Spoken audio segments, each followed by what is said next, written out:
I don't think we have a ton, so I think we'll be okay. Okay, so Steph, give me the thumbs up when we're ready to go. Are we live, Steph? Well, let's see. It started recording, but I don't know if we're on live stream yet. Well, there's a little green button on my screen, which implies to me are we live on the? It's just loading up on YouTube. Okay. Oh, it says unable to do YouTube live streaming. Oh. Oh. Oh, well, I've got you recording on my computer. I can upload that later, unless there's someone watching right this very moment. That's very strange. Emiko, is everybody able to participate on Zoom? Nobody's watching from the family on the YouTube channel? I don't think so, because both Hamish and Brian are working, so okay, yeah, unable to attend.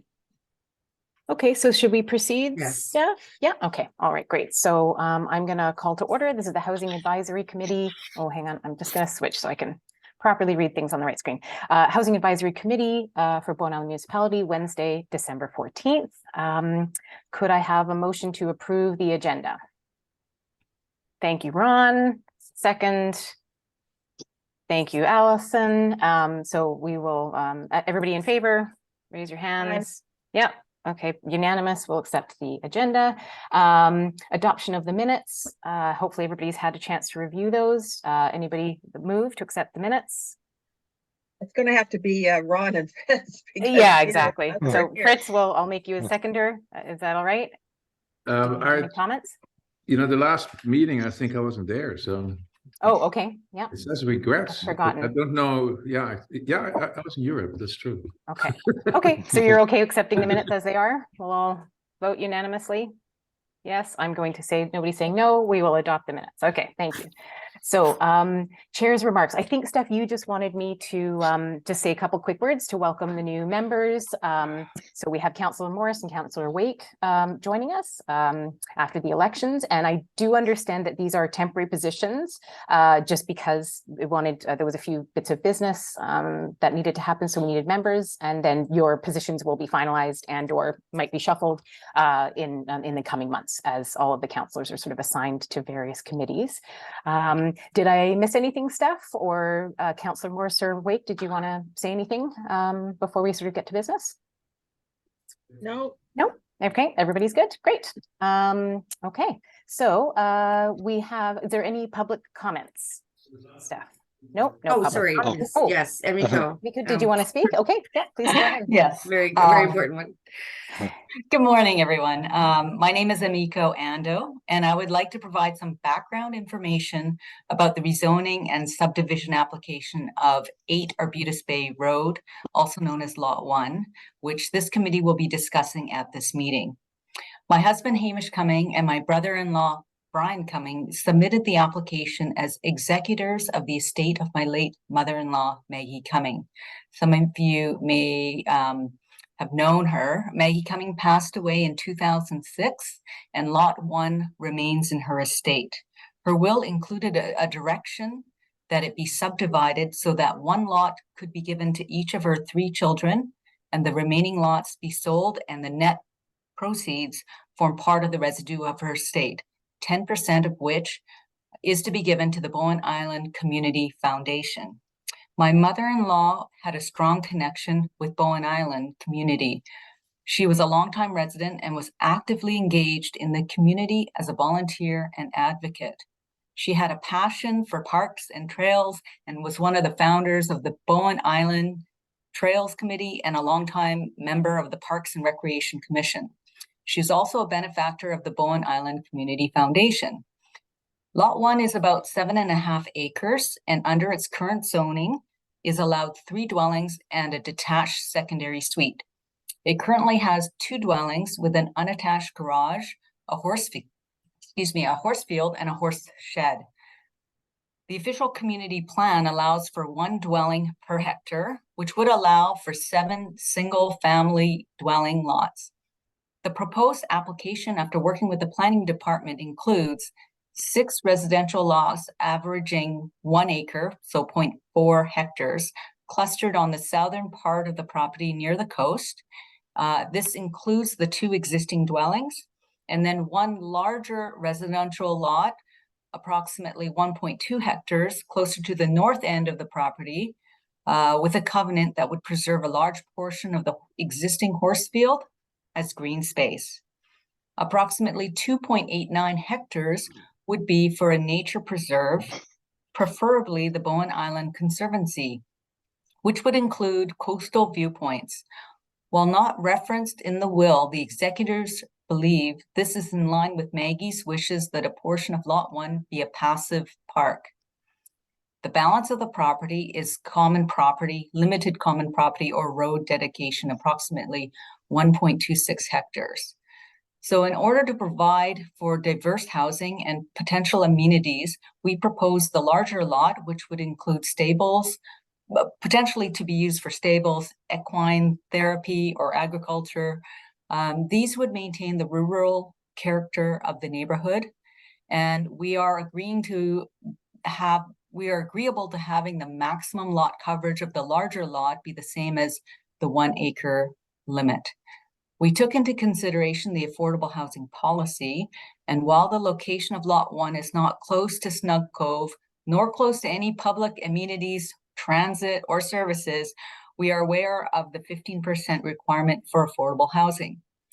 The increase in density is 4 dwellings, from 3 allowable to the current zoning, which is under the current zoning, to 7 under the OCP, which is 0.6 of a unit. We propose that a secondary residential suite on the larger lot be designated for affordable housing. As an alternative, we are open to discuss a payment in lieu to contribute to the housing fund. After working with the planning department for almost 2 years, we feel our application meets with the affordable housing policy as well as the conservation development policy, and offers significant benefits to the island, both in terms of the park and the Bowen Island Community Foundation. We are not property developers, and it was very difficult for us as non-developers to navigate the rezoning and subdivision process that Maggie had directed her executors to complete in her will. It has been 16 years since she has passed, and we would like your support to proceed with the subdivision as soon as possible in order that the estate can be settled, the park can be created, and the gift to the Bowen Island Community Foundation can be given. I'll be happy to answer any questions you may have regarding our application. Thank you. Great, thanks, Emiko. Are there any other public comments, staff? Don't think so. Okay, great. So we will move on to, I believe the next order of business, step 5.1, is what we were just hearing about, the rezoning application. Oh, Robyn, Fritz? let me just ask a question, because we all listened to the introduction here, but how does this relate to the application, and is this forwarded by councillor? How does this work, Yeah, so why don't this next, the next thing on the agenda is Daniel, and he's going to do a presentation on this exact topic. Okay, So all right. why don't we let him do the presentation? Ron, did you have an immediate question? I have a question of Emiko, but it can wait. Okay, sure. Yeah, why don't we have Daniel do his presentation, and then we can sort of open up for discussion after that. And I was just going to check in, Robyn. So I know, like, in our agenda, we have the public comment section, and then the referral, and like the council process then is like they don't go back to the public for questions, but the committee is open to doing that. So I'm just checking with you if that's acceptable yeah. through it, like if people can ask questions of the applicant. Okay. As long as we're allowed to do that in all of the rules, I'm quite fine with that. So, so Emiko, we'll call on you if there are any direct questions. But other than that, we'll just have Daniel speaking and the committee members. Thank you. Okay, thanks for checking, Daniel. Okay, so yeah, as Emiko said, there's a rezoning application, so RZ03-2021, that was introduced to council at the November 28th council meeting, and has been referred to a number of committees, including this committee, for your comments. Okay, so the property is on the south coast of Bowen Island, sort of southwest of the golf course. And it's located here. It's a 7.2 hectare property created by subdivision in 2008 from a larger parent parcel. And so the application that is before council and been referred to you tonight is a rezoning application to permit 7 residential lots a almost 3-hectare park and areas of common property and access road through the property. So just to orient you in terms of current development on the property, the 2 existing houses are down at the south, along close to the coastline. So the lots 1 and 2, the outlines in those are the existing houses, and then the remaining lots are proposed development. The land is zoned rural residential 1. It allows use, or 1A, sorry, it allows dwelling, agriculture, horticulture, stable and kennel as permitted uses. And then specific for the zone variation permits 1 main dwelling per 2 hectares of lot area. So it would permit 3 main dwellings, and the zoning also would permit an accessory dwelling use, so a detached secondary suite. And as the applicant has said, there are currently 2 dwellings on the property at that south end of the property. So this is just sort of guiding principles. The official community plan has some policies that guide the municipality in considering rezoning applications. So policy 101 talks about a proposed development should contribute to the social diversity of the island's population, meet recognized deficiencies in the quantity or quality of existing village residential, rural residential, affordable rental or special needs housing, and not place an undue strain on existing public services and infrastructure, and not unfairly increase public costs for existing property owners. And then policy 107 specific relates to this rezoning. So it says implementation of the residential densities provided for in the OCP through zoning regulation may require a review of the amount, kind, and extent of need for amenities and affordable or special needs housing. So this property is designated in the OCP as rural residential 1 hectare. So a 7-hectare property, the OCP would support then that rezoning to be up to 7 lots. And the objective for the area to provide lots that allow for rural residential use while maintaining the unique amenities and environment of the island. And then specific for this committee, I want to take a minute to go through the affordable housing policy. So I know committee members have looked at this in the past, but it's been a little while since we've had a specific application that that would trigger this policy. So I thought I'd take a couple of minutes and just go through what's in the policy to guide discussion and comments. So the affordable housing policy has an intent to guide council and staff in deliberations with development proponents to provide clear objectives and targets, to create a level playing field, and to create a mix of affordable rental and affordable ownership housing on Bowen Island. And the policy says it applies to any new development, residential, commercial, or industrial, granted through a rezoning application or other development approval such as subdivision. And the policy defines affordable housing as non-market residential dwelling units that may only be owned or operated under the terms of housing covenants registered on title in favor of the Bowen Island municipality. And then the affordable housing contribution says all new development will be encouraged to create a mix of housing types and sizes, housing that is within walking distance of amenities, transit, and services, housing that is compact, accessible, and meets the green building standards. And then it lays out that 15% of the gross floor area as affordable housing as defined by the Affordable Housing Working Group or the Bowen Island Housing Corporation, and gives an example. And it says the units are intended to be cost neutral to the developer or make an equivalent financial contribution to the Housing Reserve Fund. And then the policy has a number of points about it. So talking about occupancy permits being granted in phased things, that the affordable housing unit should be integrated wherever possible with market residential units. The majority of affordable housing units should be located within walking distance to Snug Cove. Other locations should be close to transit. Consideration given to relaxing parking requirements, and talking about a mix of unit sizes. So the applicant is proposing that the residential development on the proposed lot 3 includes a rental dwelling that is governed by a housing agreement. As I said, the policy calls for 15% of the gross floor area provided as affordable housing. Typically, the total floor area that's permitted in the rezoning would be defined in the amendment bylaw itself. So either through lot coverage provisions or total floor area provisions. So it hasn't been established at this point, but the current zoning permits up to 3 main dwellings and 1 accessory. And the proposal, excuse me, the proposal would permit up to 7 main dwellings. And just that sort of that math done is 15% of 7 ends up to be about just over 1. And And so as I mentioned at the start, council considered this application at their meeting November 28th, 2022. They referred it to the Advisory Planning Commission, who met last night to discuss. The Parks and Trails Greenways Advisory Committee, who will meet next week, and the Housing Advisory Committee that we're at today, required the applicant to hold a public information meeting on this application, which we're looking at holding in the early new year. And council directs staff to report back on results of this referral with a draft bylaw for council's consideration. And then just the recommendation in your agenda to indicate if you support or don't support the rezoning application and any comments that you are providing to council.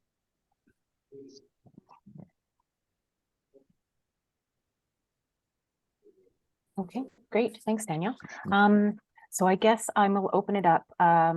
Fritz and Ron, I think each of you had some questions. Fritz, do you want to go first? Did you have questions for Daniel or for the applicant here? Yeah, this first one, understand the process a bit better. Like, you know, is this something today? Is this an introduction, and in the next meeting, you know, we kind of digest it in between, or is council, or is the expectation at the end of this meeting have the recommendations? So it's been referred to the committee. Once I have recommendations from all the committees and the open house, I'll be coming back to council with results of the referrals, looking for direction to do first reading. And after first reading, it will come back, or I'll be recommending it come back to the committees. Having said that, if the Housing Advisory Committee at this meeting today says, this was great, we want to digest before making a recommendation for council, then we would look to book a meeting in the new year to have a second. So, you know, it's open for the committees. I think like the Advisory Planning Commission met last night and they were happy in their meeting to make a recommendation to council. Whereas then I anticipate the Parks and Trails will meet next week, and I anticipate they would say, well, we want to book a site visit in the new year, and we'll do a site visit and then we'll have another meeting to make their final recommendation. So, yeah, open either way. And I think given the timeline of things, it's like if you wanted to say, let's discuss it here, but let's meet in the new year for making the recommendation based on this initial referral. That wouldn't impact the overall timing of the application, so that's completely fine too. And could we maybe share that that walkthrough, that site visit? Yeah. Yeah, I can include even a Yeah. poll. And so when we meet Parks and Trails next week, I haven't met with them yet. I'm just sort of assuming they're going to want a site visit because that's pretty common. And we could say the Housing Advisory Committee is also looking, and we could coordinate the timing of that. Okay. Okay, thanks, Fritz. Ron, did you have a question or thought? Yes, to Emiko, first of all, who would own the park area? Ideally, it would be the Bowen Island Conservancy. But we've had discussions with them, and we've done a walkthrough with them, and they seem very interested, but they need to know whether the municipality is on side with it. And so it's a bit of a chicken and egg thing that we're in. So we kind of have to wait for the Parks Committee to make their assessment, and then we can kind of proceed, because without that, I think they don't want to kind of waste their time if it's not in the cards for them. So your vision is that initially there would be a rezoning, and subsequently there might or might not be a transfer of ownership of the lands designated for parks. No, it's all part of the same application. We want the park designation and the rezoning all to be in one application. I might just jump in, Ron. Daniel, do you want to clarify a couple of things there? Because is it typical that during a process like this, when there's a park designation, it's generally the municipality, or does it also happen sometimes that it's another organization? Yeah, it can depend on the application. So there've been other rezonings on Bowen where it goes to, I mean, in the past, the Islands Trust Conservancy has ownership of some parcels on Bowen. And so that was part of what I presented to council. Like as Emiko said, the applicant's desire is it go to a conservancy group. And so council at their meeting said we want to initially refer it to the Parks and Trails, and then discuss a future referral to the conservancy groups based on what the Parks and Trails Committee says. Okay, great. Thanks for that. Does that answer your question, Ron? No, Okay. I didn't ask about the park designation. I asked about the ownership of that land. So we would not retain ownership of that land. It's not intended that the owners, the future owners retain title to that with a covenant on it. It's actually an outright donation is what we would like to do. But that would be subsequent to the rezoning. It would be part of the rezoning. So I believe. think maybe Ron and Daniel or Emiko jump in. So Ron, as part of this, if the rezoning is granted, then they go to subdivision and then they divide up the individual lots. And then I believe then when that land is subdivided, the title of that would be transferred to whatever the designated organization, whether it's a municipality or the a conservancy or whatever. So it's all part of the same process that once it's subdivided, the land goes to the various people. So it isn't a multi-step process. It's just simply once everything's subdivided, that happens. Okay. Yeah. Okay, thank you. Another question: what percentage of gross floor area would be would go to affordable housing? So Right, so as I Daniel, said, I maybe you mean, can answer yeah. that. Yeah. In the like it's proposed, it's that one accessory dwelling unit, and as I said, the bylaw would define, you know, what the gross floor area for the development is. But so that initial math was that, well, if there's 7 units, 15% ends up being 1 unit. But my reading of the proposal was that there would be 7 units, and one of them would include a rental suite. Yeah, like a secondary dwelling that's a rental unit. Yeah. That doesn't sound like 15% to me. Sorry, Alison, you're on mute if you're talking. So can we clarify lots? I think it's whatever the lot is that's going to be, that has the bigger one. Lot 3. Yeah, is it, and it's going to have the horse barns and so forth on it. Is it going to have a house and a secondary dwelling, or is there just going to be one dwelling that's going to be the rental dwelling? It's going to have 2, right? So the main dwelling and with an accessory secondary dwelling. Okay, now following up, Daniel, all the lots are big enough that they could all have a secondary, a detached dwelling, right? No. Yes, depending on the zoning. So, but Like, unless we specifically said no detached suites or detached dwellings under the way the language works right now, they could have because they're bigger than 1 acre, they could have a detached dwelling. well, there's no minimum lot size anymore. So assuming if the zoning said they could have accessory dwelling units, then they would all be permitted that.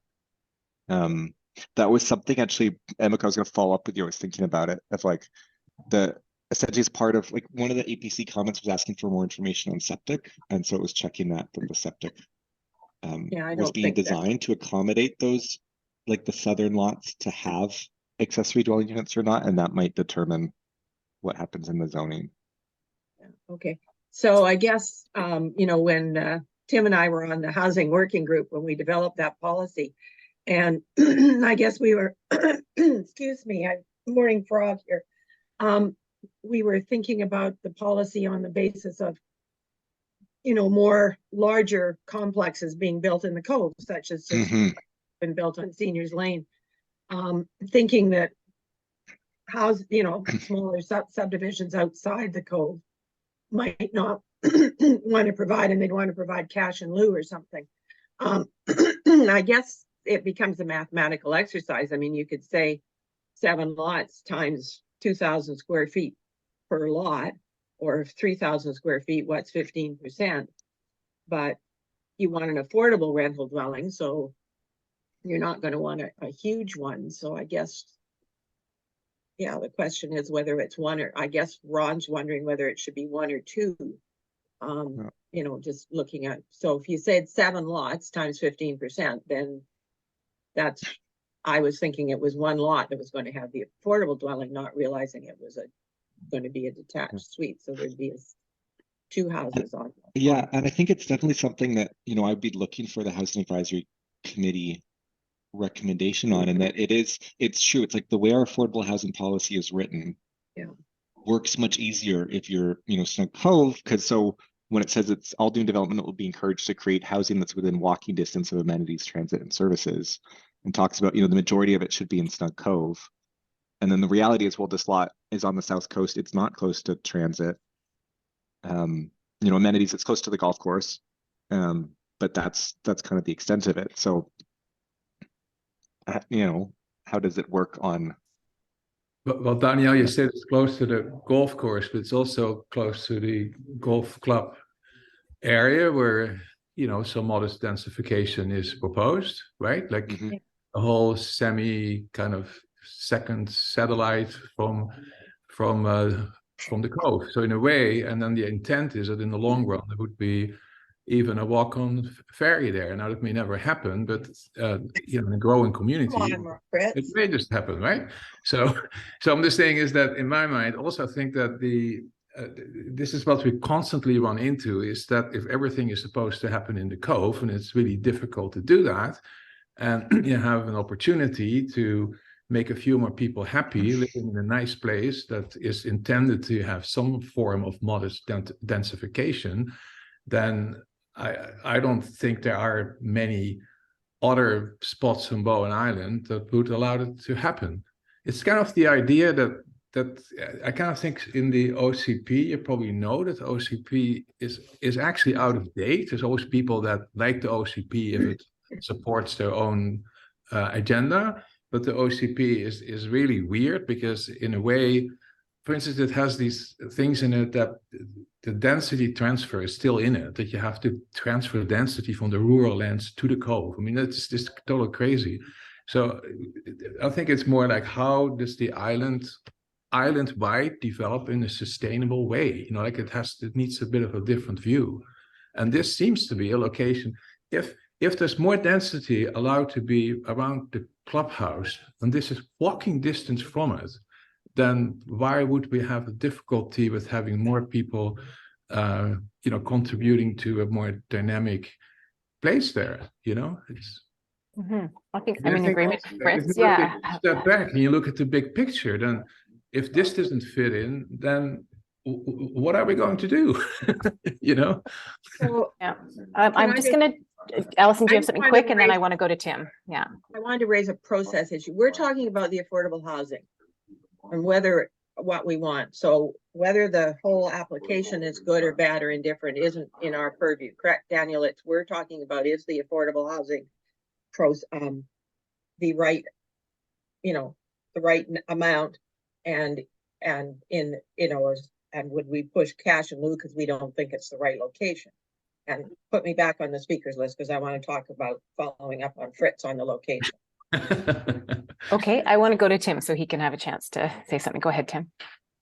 Okay, I'd like to back up a little bit. And the question I asked when this came to council was, what is the anticipated gross floor area increase in the developed, on the developed lots, so that we can calculate what is 15% of that. And I don't quite understand why here we're talking about 15% of a number of dwellings and coming up with one dwelling. That doesn't really tell us what we're getting at all, as far as I can tell. So my thought was we should be looking at 15% of what will be developed, and or what is allowed to be developed. But having said all that, I guess I differ with Fritz a little bit here. It doesn't make sense to me to do one dwelling or even a number of dwellings out there when I think where we really need the future density is in the cove, and we've got some challenges around how we get it there. But that's what we've always been working towards, in my view. And so in this case, it would make more sense to me if we did, as Emiko mentioned, consider a donation to the housing fund rather than actual units. Okay, thanks, Tim. I'm going to ask a quick question on that, and then I'll go to Ron. I don't know if you have something specific to answer to that, and then I know Alison, you want to speak. Daniel, has cash in lieu been discussed, and if so, how much? We've never done it. Yeah, so I'd say like no development has provided that. So it's sort of been discussed at this level of like, well, that would be an option, but not at a level. Just to speak to Councillor Wake's question about gross floor area, like the current lot doesn't have a maximum floor area permitted. It would permit up to 1,500 square meters of lot coverage. Which includes Sorry, outbuildings. which is about 16,000 square feet. So in theory, if somebody built 3 stories. 3 stories, they could have whatever that is, 45,000 square feet of floor area permitted in the zone on the property currently. And then, you know, conceivably, if the 7 lots had a maximum floor area of It's 7,000. 3,000 square feet, like it could actually be a reduction in the floor area Numbers are huge. that's permitted. Yeah. And Daniel, has anything been discussed? I know we've looked at, and I can't remember the exact spots, we've looked at other rezonings that have a maximum house size. I think Arbutus Ridge is one of them. So has anything like that been discussed in this proposal, so that there's a maximum house size? No, and I think that's part of, so referrals, and then it's like drafting the actual bylaw to bring back to council. What I'd wanted was sort of the conceptual idea first before council and before the committees of, you know, lots in the rezoning and the park dedication. So I personally would be in favor of thinking about some kind of maximum house size, looking at those other developments that have happened on Bowen. And then I think that would actually really help inform what we're asking about, which is the gross floor area. So whatever that number is, you know, 200 square meters to 40 square meters, whatever the, you know, based on a number of things, that would then help determine what that 15% is. So I think it would help a lot of things. And then I do also like the idea, and Fritz, and, you know, I have been sort of advocating for this as well, is then having a house limit and then having bonuses for certain things, such as doing, you know, rental ready or doing other suites and stuff like that. So that's something we can consider, but having that maximum floor size opens that, and I think would answer a lot of questions. So I'd be in favor of that. Is there anything else on what we've just talked about before I go on to Alison and Ron? Yeah. Okay. Ron, sorry. oh, go ahead. Oh, can I go back to Tim? Yep. And I guess that's sort of my question too, in terms of the affordable housing policy, and looking almost for Tim's knowledge and history of it, is, yeah, the way that the policy is written, it's the gross floor area, so the total of the development. And I've struggled with it at times in terms of, you know, how to evaluate that versus an increase in floor area or an increase in development. So, you know, conceivably, if there's a place where they could have 10 lots in the rezoning to add 1 to go 11, you know, are we looking for 15% of the total 11 or 15% of, you know, an increase? And I've always sort of struggled with that. And I don't know if you have thoughts about. Percent was Tim's of gross floor area idea, so you're asking the right person. So I think what we were contemplating was a new development where there was no existing floor area. And that's where I think in this case, we should be looking at the increase rather than the total. Because what we want to tie the 15% to the change that's being made, to what the rezoning is going to allow in terms of the increase. Where it gets difficult here is, I think we were contemplating this more in the sense of Multifamily. A multifamily, or something where it would be easy to calculate what it is. Here we've got a lot more latitude, but I think if we could, using the gross buildable area would be a starting point for sure. Right. But and as I said, likely, and I haven't quite done all the math of it, likely depending on what the amendment bylaw could be, there could be an overall reduction in floor area on this site. Just because the rural lots allow such a large extent of coverage, and you could fit 3 stories. So like I said, it's like conceivably on a 10-acre rural residential lot, you could have 45,000 square feet of floor area.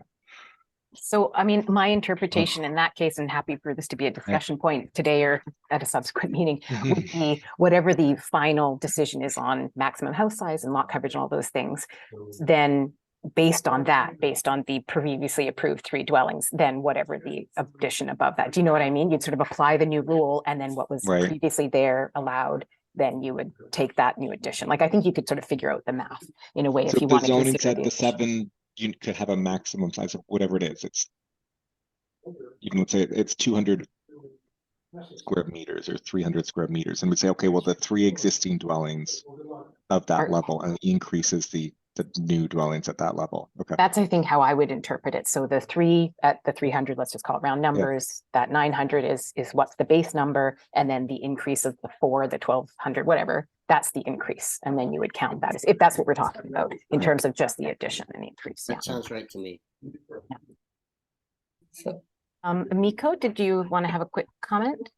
if I could make a comment, yes, when we looked at the Arbutus Ridge development, what seemed to have been approved was 500 square meters for 1 acre lots. And that's essentially what we are doing. So even though we might have a lot that's 2.5 acres, we would stick to that 500 square meter restriction for all of our lots.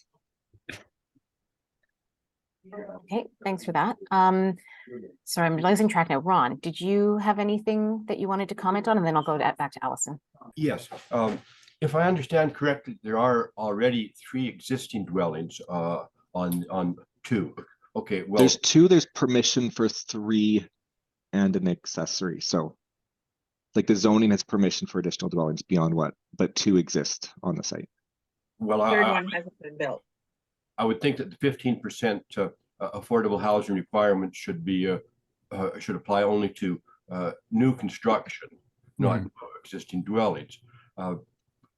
Having said that, my reading of the affordable housing policy is that while it states some ideals for location, namely near the cove, those are not requirements for it to be in place. And indeed, as Fritz has pointed out, maybe there will be more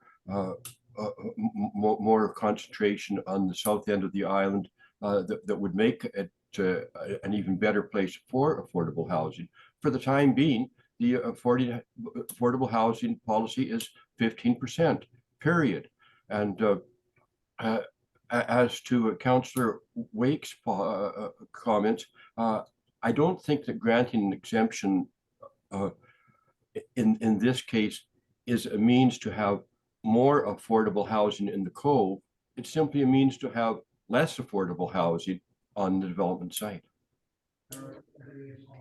So, okay, thanks, Ron. That's good. And I think you were referring to the proposal that it might be cash in lieu, right? So there wouldn't be the option that there wouldn't be an affordable unit on this property. There would be some amount determined by some method, and that would go into the Housing Reserve Fund, which again, wouldn't anytime soon result in any affordable units at the exact moment. But I think, so that's what you meant, Ron? Yeah, okay, thank you. Alison, you had some comments. So just picking up on Ron's comment and Fritz's earlier, the OCP designates Cowan Point as the Seymour Bay area and the golf course area as a community hub area and with higher density. To have affordable housing in that general area, I think is good, because that means there's a source of employment at the golf course. So the person that works at the golf course could perhaps afford the people that come and do the gardening for the houses, the people that come and clean the houses. They could afford to live in the general area rather than having to truck across. And once the densities develop, there will probably be bus service down there. So it's a matter of getting a little more density in the area, or a little more people. And so once that development is a little bit more built out, it will probably have bus service. That's the next line that's on Coast Mountain Bus Services radar to service with bus service. So, so anyhow, so Thanks. I'm quite supportive of having affordable housing in the area. I don't have a problem with that. The only issue seems to be calculating how much. Daniel, what sort of are you looking at doing and I mean some of the other issues are maximum house size and all that stuff isn't in our purview. It's more in the purview of the APC, I would think. But what's the zoning right now if it was a zoned rural, like the lot coverage is like 100 square meters plus 10% of the lot area or something? The rural is 100 square meters plus 3.5%. Yeah, so if that zoning stayed there, how much lot coverage would you get on those lots? Depends. You build 1 story or 2 stories or 3 No, stories. on an acre lot. I've got an acre lot and I'm only allowed 2,500 square feet of lot coverage. I would have to do math. Yeah, I guess the question of lot coverage really, it all boils down to which sort of designation do you pick, SR2 or R1, and are you going to do a CD zone or, pick a designation that's already there? And so, I guess I would be proposing a CD zone. I would be proposing a zone that would say, you can have 7 lots with dwellings and this area is designated park. And then it would be, discussion like, one answer would be, well, we'll just copy over like the SR2 zone and say, so that's 100 square meters plus 10%. As like, these seem appropriate sizes, or, or council would say, well, instead we want to do what we've done other CD zones that have a maximum floor area. So like the Arbutus Ridge doesn't have a % of lot coverage, it has a total floor area amount. And we can have both, correct, Daniel? You can have a maximum floor area and a maximum lot coverage. Yeah, so I mean, can deal with different issues. Yeah, you would have a lot coverage for all buildings and structures, and then you say, but the dwelling is this big, and that's sort of trying to allow like, but you can have a garage and a woodshed or something potentially. And I think it is appropriate for this committee, like the Housing Advisory Committee, to give input on the housing, not just the affordable housing piece, but the housing specific side. so Thanks, Daniel. I agree. Fritz, I see your hand. I'll let Alison, you have some final thoughts and I'll move to Fritz. Yeah, I guess just sort of thinking about the waterfront lots and lot coverage, you'd probably want larger, flatter than higher. So if you wanted to allow 2,000 square feet, it would be better to allow it on 1 level than 1,000 square feet on two levels to make 2,000 because of the visual impact from the sea. And also you've got to think about seniors like to be able to access something on the flat, right, and not to have to go up and down stairs. Yeah, I mean, these are such big lots. I don't think I'd be too concerned about it's not like we're forcing people to build 2 stories to max out their floor space. I'd be surprised if that was the end result of the math. But I agree, maybe that's just a quick exercise that should be run when the final numbers are being determined to make sure that you're not forcing people into a 2-story or something like that. But yes, I think it's an exercise to go through. That's a fair comment. Fritz was next. Yeah. Yeah, maybe Alison, what you said about the maximum house size, actually the maximum house size is key to provide affordable housing. And I think in our recommendations to council, it was really clear. What the maximum house size does, first of all, it provides comfort to the people that live in the neighborhood that these larger allowable densities are not being used. It also, as you know, I'm an architect, and what I notice in a fair number of the projects that we do is that houses are built large because they're allowed to be built large, and you cannot build anything else than a large house. So people build a large house. It's unfortunate that's the case, but if you have a limit on the maximum square footage, first of all, resources are used more carefully. Then second, so it gives comfort to the community, but also that volume that's in the house can be used more effectively for example, with the secondary suite in it. And when there is a maximum house size, the community actually is empowered, council is empowered to give bonuses to encourage what council actually wants. You cannot encourage, you have to, it sits in every bylaw in every municipality that if you give bonuses for what you want, people are doing it. You know, for instance, there's lots of situations where people like to have 2 units in a house for family reasons. If it's detached or attached, that is a second conversation. I personally find that if an opportunity comes your way, you use it. So for instance, what Tim is saying, I'm not sure if that's necessary because there's all kinds of opportunities in the Cove. And I think, again, if council uses the tool of giving bonuses, you can get all the affordable housing that you want. It's just coming your way. It is all based on land values. So like, if you don't do this, in my mind, it just doesn't happen. And what's going to happen in the Cove is going to happen anyway. I think you should look at each development more for what the merit, for what it brings to the community. And what Alison's saying about Seymour Bay, I totally agree. Seymour Bay, if you have some additional, I find also that the way Bowen is still looking at it as Bowen is forever going to be a commuter community. It's not true. You can see it happening now. I have people in the office that work from Bowen on Zoom, come into my office once a week. So just, you know, anyway, you get it.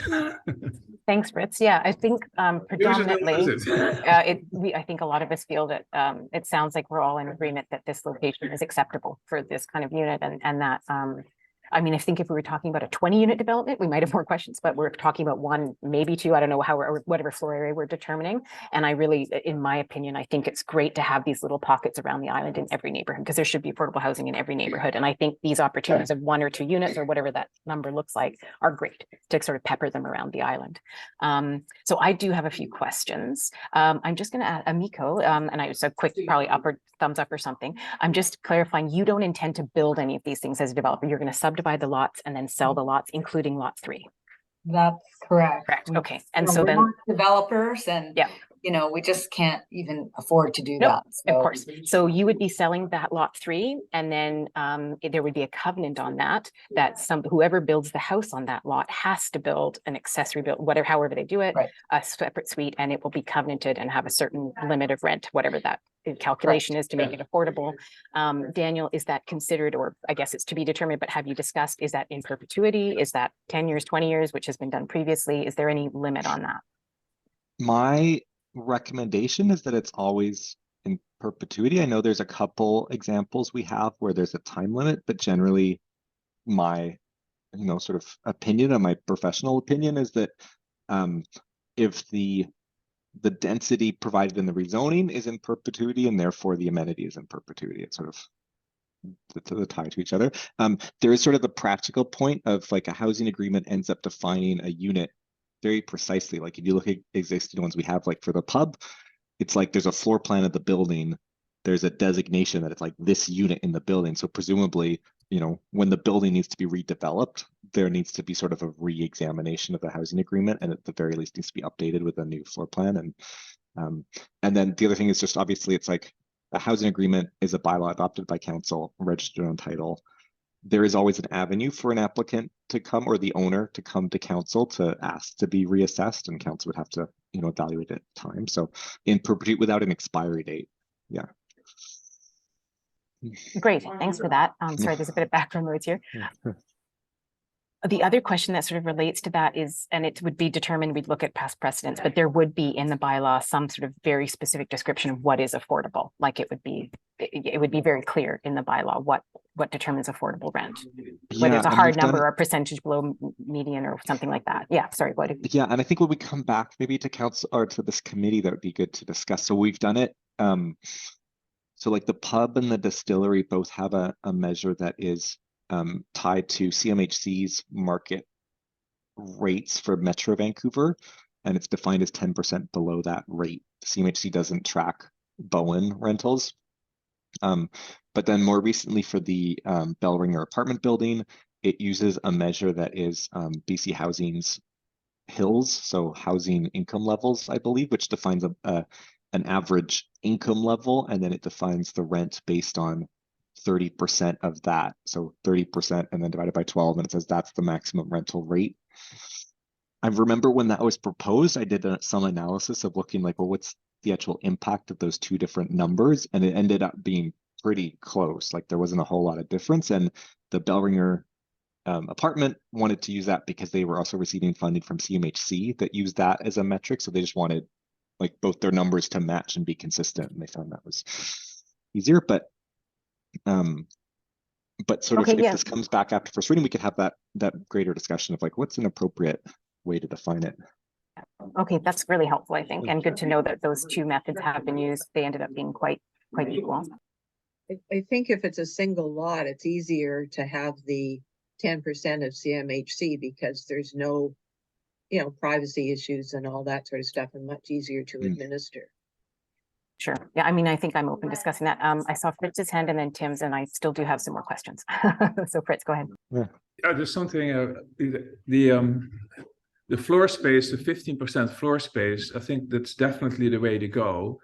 And then I think from an affordability point of view, if that floor space can be used as effectively as possible, I'll give you an example. If that floor space would be 1 2-bedroom apartment or 3-bedroom unit, or if it's several smaller units, I think that should be a direct response to what that area of Bowen Island needs the most.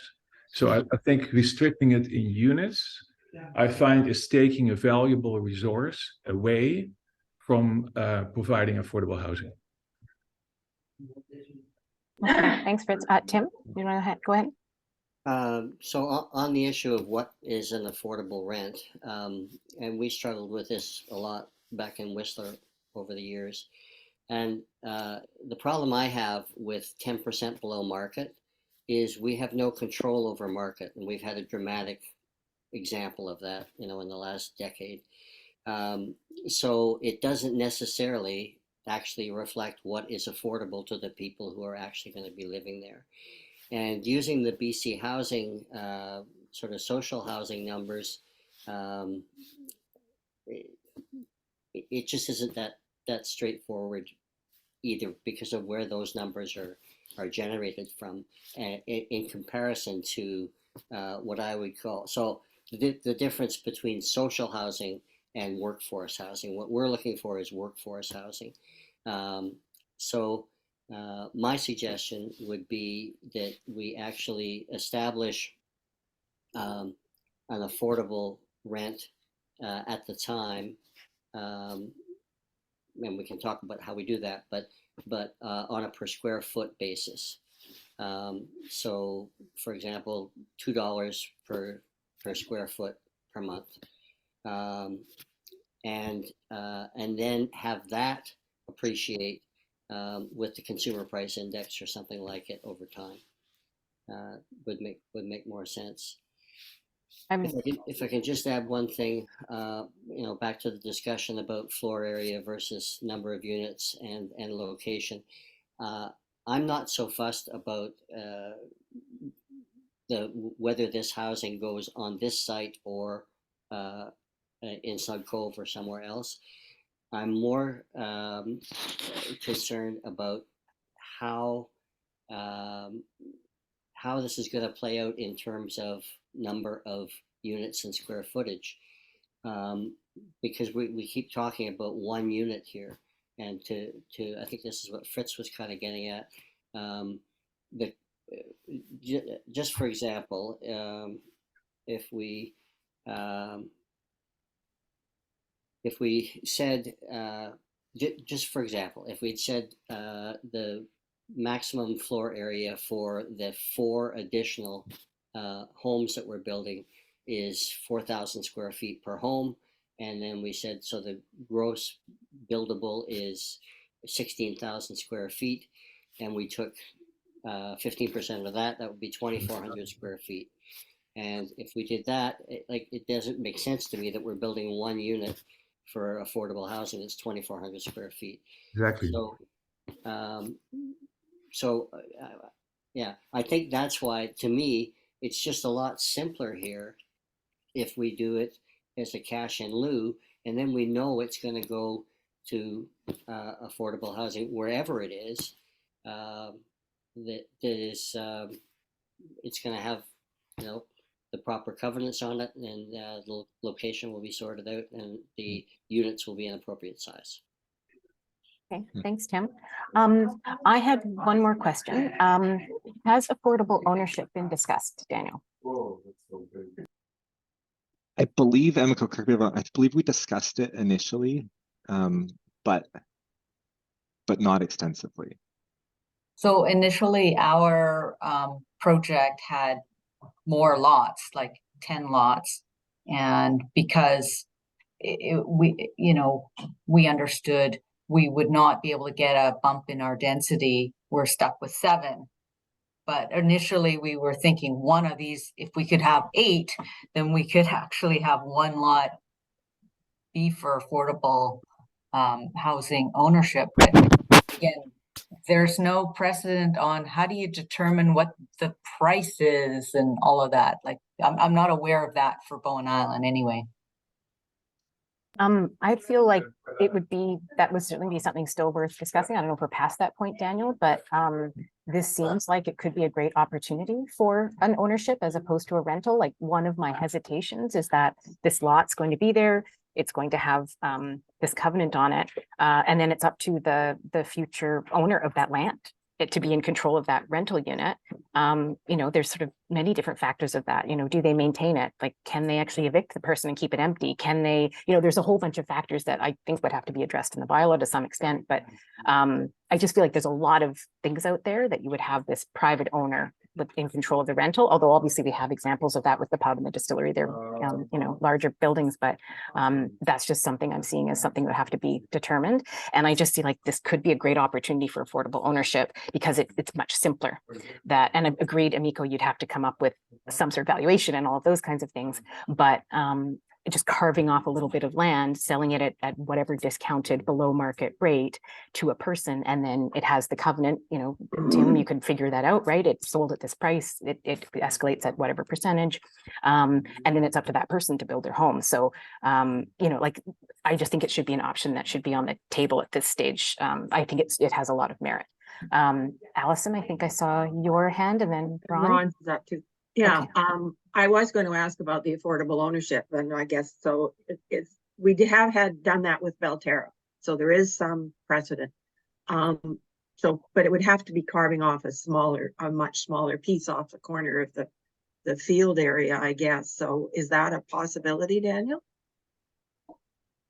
I mean, if that's the main, I guess the challenge we had was that was essentially the OCP level density. So it'd be like amending the OCP to allow an additional lot on the property.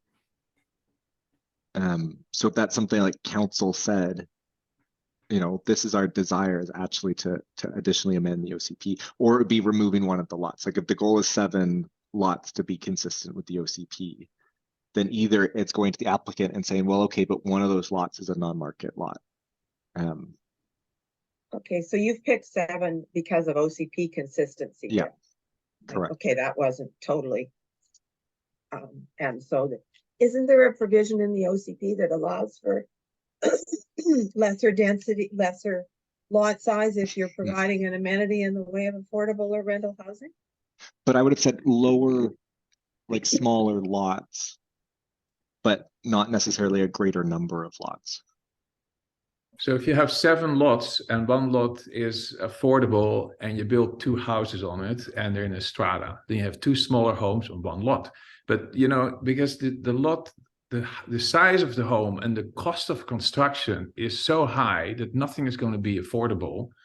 I mean, it doesn't really make sense to have one precious lot with something on it that is supposed to be affordable, while you can put 2 smaller units on it that will be affordable. Because they're smaller. Like, if you have 2,500 square feet and you put 2 houses on from 1,200 square feet each, you probably hear that before houses became larger, all bungalows on the North Shore were about 1,200 square feet. That's a 2-bedroom apartment or a 3-bedroom apartment. 1,200 square feet is a big 3-bedroom apartment. I'll debate that size for you, because I've lived on the North Shore all my life, and I've never lived in a 1,200 square foot house. They Well, call it. okay, Alison, if you have a 1,200 square feet home and it is like, or it is a townhouse, everybody says it's small. If you have a 1,200 square feet apartment, which means a bungalow on one level, everybody says it's freaking huge. You know, so you Okay, have to buy a it's the beauty's in the 1,200 eye of the square feet beholder. apartment. I It's just huge. know what I want. No, okay, but like if you want to do affordable housing and you have 2,400 square feet available and you can put it on one lot, then I would say split it in half and put 2 1,200 square feet units in. That will be little homes. That will be 3 bedrooms. I'm not having a problem with that, but you've still got a great big huge lot you're putting it on. So the land value, it's the small house on the small lot that makes it affordable. Yeah, because you use the same lot for 2 homes. You know, But this is a hectare lot. Okay, so I'm gonna just, because I'm conscious of time. Tim, I see you have a comment, so I'm just gonna maybe 5 more minutes on this, and then we should move on to the other items in the agenda. But I do feel like probably there isn't going to be a clear recommendation today. There's lots of discussion. I think it might be great optionally if members want to attend a site visit, if that does get scheduled with the Parks and Trails, and then we can reconvene in January after we've all had time to digest and come back with some thoughts. But I'm also, I like the idea that we might find a square footage, however that's determined. And then if it could be an affordable ownership thing, we could carve off a reasonably smaller lot. It doesn't have to be tiny. And then you can determine, you know, maybe, for example, we use the new cluster zoning that we propose, or maybe it's a duplex zoning or whatever. And I think Fritz is right that there's some sort of options for how to creatively create, you know, if it is, say, 2,400 square feet or whatever the number is, that is the affordable portion, that there's some creativity as to how people might be able to develop that affordable lot. Tim, I think you had your hand up, and then we might just sort of wrap up in a few, and Ron, okay, and then we'll try to wrap up. Tim, you're muted, sorry. You're still muted. There we go. still as good looking. Waving my arms and no noise. Yeah, I know. The presentation is very nicely done. Yeah. So I'm going to add another, what I consider to be a really important factor here, and perhaps overriding factor when it comes to affordable home ownership versus rental. And again, this gets to the problem of all this whole policy was developed assuming it would be multifamily dwelling. We weren't talking about individual, certainly not single family dwellings, even if they're tiny. And the problem with a single family, well, the problem with affordable home ownership in general is it won't be affordable if the person who's going to live in it is going to build it and pay for it. Typically, this is part of a larger development where the developer is actually subsidizing the creation of the affordable units, and that's how we get the discounted and affordable value. You can't do that if you sell a lot to someone who's employed here and they build their own place. We had a whole subdivision called Barnfield in Whistler that we did that way. It turned into a nightmare trying to establish what the value of their place was. Once of course they were building it, they wanted it to be worth the moon for the time when they sold it. We wanted it to be affordable. And all this is to say, I just don't think it's going to be workable to do affordable home ownership in this configuration. Okay, Ron, your comments? Yes, we've been talking about how this property should be zoned for greater density, but could I jump back to a very elementary question? Daniel, why is it now zoned as it is? I mean, I can see Alison reacting to that. Like, it's been zoned out. Let me just check my old map. Hang on. I can answer that Since the bylaw was adopted in 2002, had that zoning. Those houses were built years ago. And Maggie was a very astute person. And I think she might have been involved very at the beginning when the first, when the first zoning bylaw was done. And she knew that there was family members and that they would all want houses. And so that exception was written into the zoning bylaw. So that's how that got there. And some of those houses were already there and existing in one of the other properties. So that was done partly to accommodate what was already there and partly to, yeah. And I'll Okay. say, Ron, too, like there are a handful of places on Bowen that I'm aware of where it was sort of like historically developed with multiple dwellings on a property, even predating our zoning bylaw. And often there's sort of like family areas where the family owned the property, and there was a house built for each member. And we have a variety of different sort of mechanisms that they've been captured in the land use bylaw. So there's sort of these, historic places where it was done, and then how the bylaw has addressed it. There's a couple different ways it's done, but they're sort of to acknowledge sort of historic development patterns. So that answers your question, Ron? We're good? Okay. So I think we'll probably move on unless anybody has any absolute burning questions that they need answered right now, and with Emiko here. Okay. So it sounds like we've got lots to think about. And before we end today, we'll schedule our next meeting in January sometime, just so we want to make sure that we don't hold up the process, and so we can be timely in our responses. Okay. So I'm going to move on. We were on 5.1. Sorry, Robyn. Oh, go ahead, Steph. Sense from people, if the parks and trails do want to do a walkabout and we're scheduling that, are people available through the holidays? Would that be starting January, or would a late December be okay? I'm easy, and to be honest, I don't strongly feel that I have to go tour the site. So if I can make it, I will, but it's not something that I feel to be able to make comments on, that I have to see it. But Fritz sounds keen to go and walk it. So okay, I'll just send a poll then. Yeah. Okay. I'll tell you, Steph, I'm off island until the 2nd, I think. So I was assuming it would be early in January, but I also don't have to attend. Like if the Parks and Trails are all keen to go and the applicant's available, then I don't have to be part of it. But yeah. Okay. Okay. Great, thanks, Steph. So we're moving on to 6, business from the minutes. This probably will actually be fairly quick. 6.1 was Community Land Trust versus Housing Authority. So this is something that came up a few meetings ago, and kind of from our work plan to sort of discuss these things. Ron worked very, very hard to find somebody to come and talk to us about Community Lands Trust, and with no success. And so I thought maybe, and I know, Tim, you have experience with what a housing authority is, so maybe that's something that maybe Tim could help us tackle, or even if we can discuss it briefly here. But I think that's something we could probably just, hopefully within the knowledge within this group, kind of discuss and understand.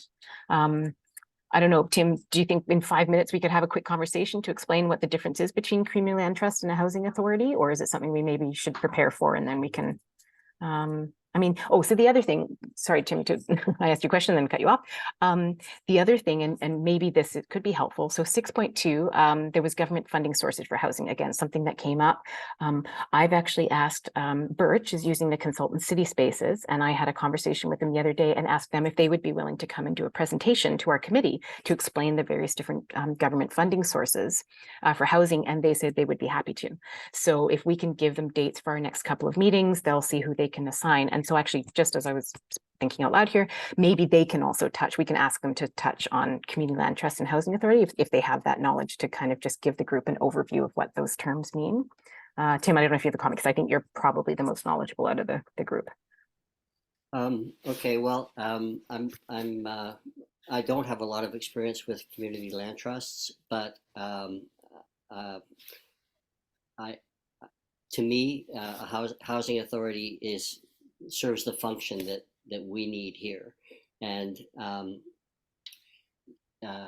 basically, housing authority better describes, to me, housing organization than community land trust. In community land trusts, I mean, typically they're going to be, if you think about just the discussion we're having right now, community land trusts are around, buying a neighborhood worth of land and then developing a variety of housing in it. Again, I don't know a lot about how it works, but what I was going to raise with the committee, and I would love to have a larger conversation another time, is that We have a housing organization connected here, which is Birch. I would like to see us strengthen that relationship and make Birch, and I haven't spoken to anyone on council about this at all, so this is just me putting it out there. But I would like to see a formalized partnership between Birch and the municipality, because the struggle always in this kind of thing is housing organizations tend to get treated by municipalities like developers. And it's a totally different set of parameters here. And it just doesn't work that way. And I think we can get around that by developing some sort of working agreement between our housing organization, which I would suggest should be a housing authority, and the municipality. Okay, thanks, Tim. So I think what I'll do is we'll work on getting to answer these two items, or just to close that off. I'll speak to City Spaces, and Steph, I'll coordinate with you on proposing some dates, and then I'll just ask them if they can just, just brief overview of what is a community land trust, how has it been used, what is a housing authority, how has it been used, that kind of thing. And I think, Tim, it's with the history of this is it's more informational, so that we and the community can learn what they are, because these terms are thrown around. What are they? What are the differences? What are the advantages? I don't think it's necessarily that we're recommending one or the other. It's just sort of more of a point of information, so that we can all understand what those terms mean and what they are, so that we're informed if we are moving forward with something like a housing authority. Everybody understands what it is and why. Great. So yeah, go ahead, Alison. My recollection of the sort of history, the community land trust is something that has evolved in the States versus up here. I certainly know of some in the States. I don't know if that's exclusive, but I just have recollections of discussions many years ago, Yeah. beyond just about community land trust that San Juan County had.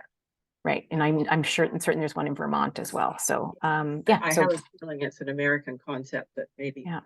our we can housing see. authority is the substitute for. Yeah, and it might be that they are very similar, just different terms, because I'm pretty sure there is a Vancouver-based community land trust, something, or yeah, I can't remember. So we can maybe just find out what that is, and it might be that they are fairly interchangeable with some slight nuances, or maybe they're fundamentally quite different. Again, just information points, so we all know. Anything else on 6.1, 6.2? Otherwise, I'll move along. Okay, seeing none, we're going to move along. So 7.1 cluster zoning update, and this is Councillor Morse. You have, I guess this is how it was discussed at council maybe? Yes, I got stuck with that Yeah. one because I was I'm on just- council at the time. I can't remember what date did we actually pass that resolution from council. I think it's in the minutes, is it? I think I Yeah, just, or but sorry, I'm in the agenda, I apologize, yeah. Sorry, so October 11th. We did it. Anyhow, it was near the end of the term. And so that was, it was September. So there was just no way that the council last term was going to have any time to deal with it. So and it needed a very detailed discussion at a committee of the whole. So all I can say at this point is stay tuned. We've got a strategic planning session starting on Friday and a follow-up in January, early January. So that's one of the things that I'll be raising that needs to be on our radar. Okay, excellent. Thank you so much. I think that's all I could have asked for, is for it to be up for discussion. I And think part of the committee's review that was being done is my job is to make sure that stuff comes back from council to committees more effectively. So instead of putting that in the information items, yeah, I put Alison or Tim on stage. yeah. to Oh, no, talk I think about that's it. great, because it's nice to Sorry. know that there's a two-way, right? We get Yeah. a referral, then we can give our Right. feedback, and then closing the loop, right? Or letting us know there's follow-on, or that thank you, that's done. I think that's great. So I really appreciate that, Sarah. And apologies, Alison, Tim, that you're going to be You'll be on the hot spot a seat. lot. But yeah, I think it'd be nice to have that feedback as a committee. Great. And then, oh yeah, so that we did talk about the committee of the whole. So I know personally, I look forward to a committee of the whole to discuss that. That cluster zoning. So if that comes up, I'm happy to attend. Number 8 is other business. So is there Let me just anything? add to that? Yep. Because this is an idea from the housing committee, I'm wondering if we just did a joint committee of the whole. We've done joint committee of wholes with committees in the past where it's been a committee area topic. So, I mean, that might be a way to deal with it too. Yep, I'm That- totally fine with that, however it's structured. And I Somebody think we did that comes to the before, meeting like with for the Yeah. the Housing Advisory Committee had brought a report with recommendations, I think last fall. And so, The yeah, we could structure secondary like a- suite one, Yeah, something like that, yeah. yeah. Yeah. Yeah, great. I'm open to that. However, procedurally that works.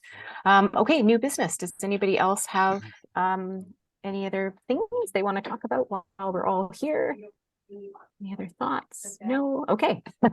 We'll wrap up. Steph, do you want to try to determine a meeting date now while we're all here, or do we want Let's to? give it one clean shot. Yeah, let's see if we can try, and then if not, we'll default to a doodle poll, but hopefully we don't can know, find a but date. I've So been the new about up meeting counselors, we this group seems to like 9:30. And we've sort of done a Monday, Wednesday, or Friday 9:30.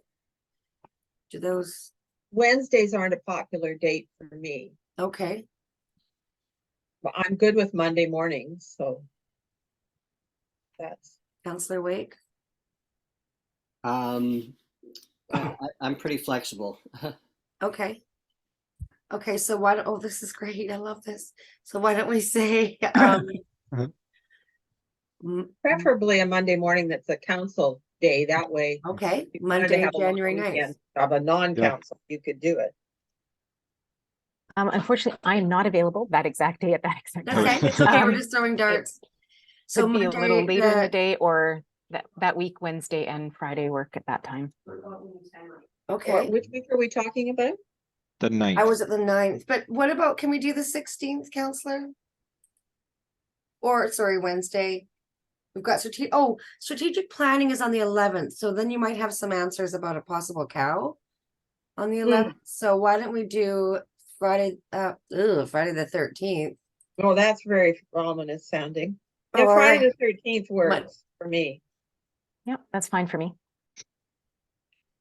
Okay.